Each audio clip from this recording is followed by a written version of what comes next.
ایک شخص حضور کی خدمت میں حاضر ہوا اور اس نے حضور سے کہا کثیر العیال ہوں، ذرائع آمدنی بہت تھوڑے ہیں، تو میرے لیے کوئی دعا کیجئے، کوئی مجھے نسخہ بتائیے۔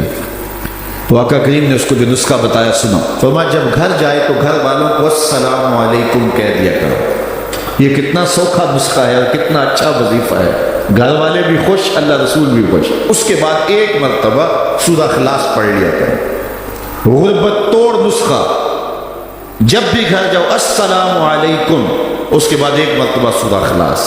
وہ کہتے ہیں میں عمل شروع کر دیا، گھر جاتا السلام علیکم، اس کے بعد السلام علیکم کے بعد میں سورہ اخلاص ایک بار پڑھ دیتا۔ اس عمل کی برکت سے میں نے تو امیر ہونا ہی ہونا تھا، میرے ہمسائے بھی امیر ہو گئے، میرے ہمسائے بھی امیر ہو گئے۔ تو قرآن کو اپنی زندگی میں بسا لو، قرآن کو شامل کر لو، دنیا بھی سنورے گی، قبر بھی سنورے گی، نزا کا عالم بھی سنورے گا، حشر میں بھی اجالے ہوں کہ جنت کی بہاریں بھی نصیب ہوں اور رسول اللہ کا ساتھ نصیب ہوگا۔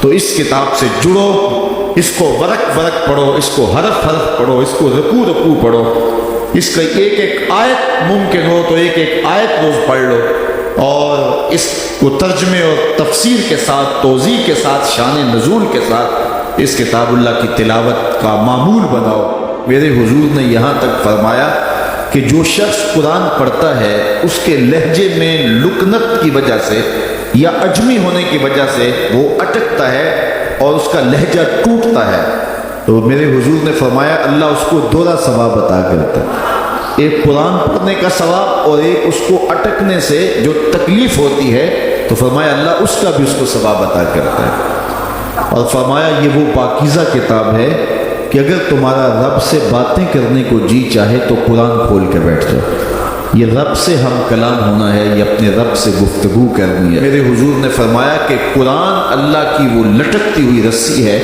جس کا ایک سرا تمہارے ہاتھ میں ہے، دوسرا سرا تمہارے رب کے ہاتھ میں۔ تو خوش نصیب ہیں وہ لوگ جو اس کتاب کے ساتھ جڑ جاتے ہیں، اور وہ دھرتی، وہ مقام، وہ جگہیں فیروز بخت ہیں کہ جہاں قرآن مجید کی تلاوت ہوتی ہے۔ گھروں کو قبرستان نہ بناؤ، گھروں میں نوافل ادا کرو اور قرآن مجید کی تلاوت سے اپنے گھروں کو آباد کرو۔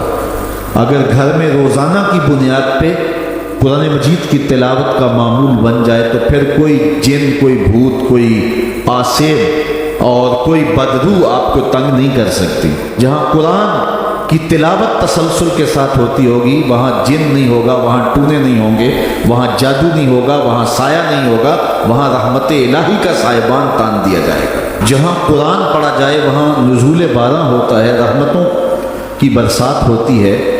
اور پھر اگر یہ جگہ اللہ کا گھر ہو، مسجد ہو، تو پھر تو دوہری برکت ہو جائے گی نا۔ تو میاں صاحب نے کہا تھا نا کہ دودھ اندر جے کھنڈ رلائیے تے مزہ ہو جاوے دونا، کہ دودھ خود بھی میٹھا ہوتا ہے، اس کے اندر اگر چینی بھی شامل کر لی جائے۔ یہ روشنیوں کا منبع ہے، یہ مصدر ہے اجالوں کا۔ اس کتاب سے اتنی روشنیاں پھوٹتی ہیں کہ زندگی کے سارے اندھیرے ختم کیے جا سکتے ہیں۔ یہ طمانیت قلب کا سبب بھی ہے، یہ روح کے اجالوں کا سبب بھی ہے، یہ کتاب زندگی ہے، کتاب حیات ہے۔ اس کے بتائے ہوئے اصولوں کے مطابق اگر زندگی بسر کریں گے تو یہ زندگی بھی خوبصورت ہوگی، اور اس زندگی کے بعد ایک اور شروع ہونے والی زندگی ہے، وہ زندگی بھی خوبصورت ہوگی۔ قرآن قبر میں چراغاں کرے گا، قبر میں روشنیاں دے گا، قبر میں اجالا کرے گا۔ اس کتاب کے اندر ایسے ایسے شفا کے نسخے رکھے گئے ہیں کہ ہماری زندگی کے روز مرہ مسائل کا حل ہے۔ مثال کے طور پہ آج کل ہر بندہ معاشی طور پہ پریشان ہے، تو سورہ واقعہ صرف 3 رکوعوں پر مشتمل ہے۔